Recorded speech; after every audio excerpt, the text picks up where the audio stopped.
Read one. Who is laughing? The first step is to begin with a single statement and an image to explain the statement perfectly. Allow the child to read the question and also check out the image and understand the information. A cat is laughing. Read one.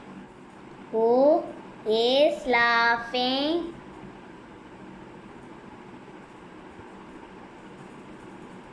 Cat.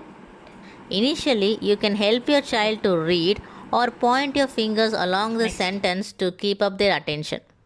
Allow your child to read the question and the answers and wait for the child to give out the answer. Give the child adequate time. If your child is unable to answer, underline the word or the phrase that contains the answer.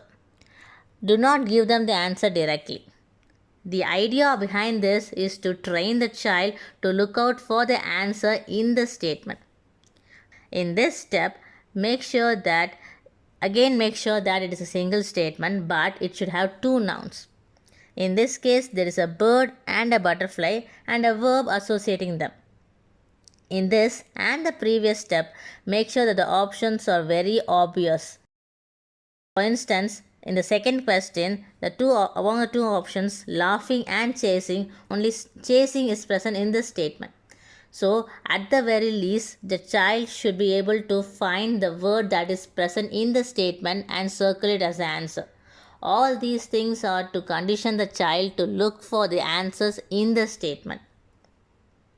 Again, repeat the same with 10 or 15 different statements before going on to the next step. Now let's complicate things. Make sure that the image and the statement has multiple objects doing different tasks. In this, there are cats on the table and there is one under the table. And the statement is about the one sleeping under the table.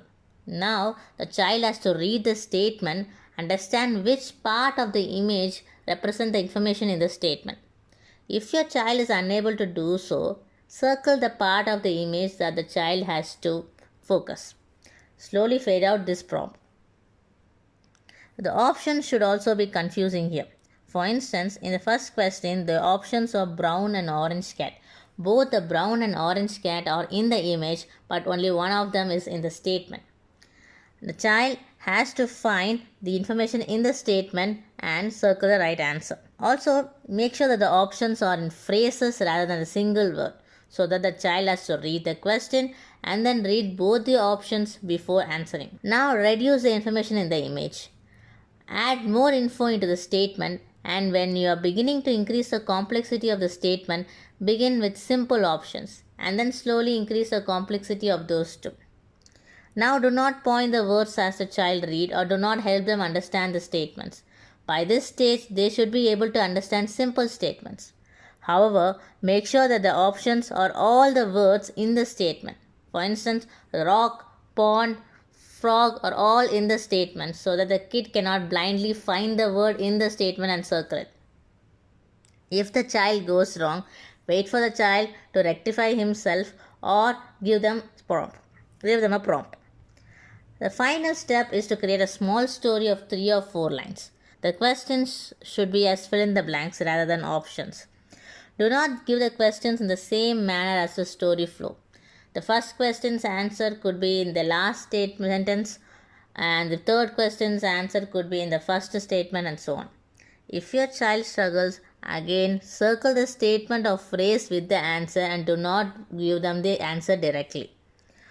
Moving on, create more complicated stories, give open-ended questions or indirect questions.